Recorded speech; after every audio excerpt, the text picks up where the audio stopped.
Nanonood ng TV sa ICTV. Meron namang pamamahayag doon eh.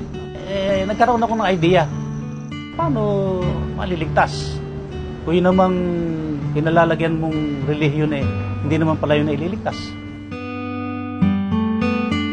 Yung anak kong bunso, Papa Eka, mali pala Eka yung unang doktrina natin na tinuro ni Lolo. Tao pala Eka si Kristo eh. Bawal palang kumain ng inugan. Doon ko natanggap talagang merong mali na kailangan itama. Nanalangin po ako kung talagang para sa akin ito. Dumating po yung isang manggagawa, dinalaw ako sa bahay. Palagay ko, ito na po kako yung panahon para lumipat na.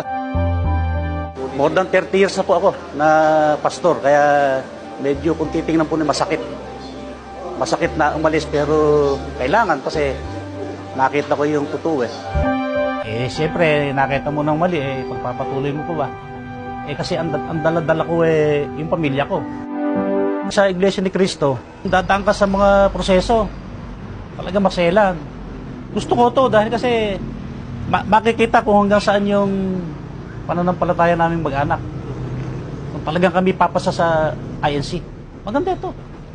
Ako pamimiliin, the best ito.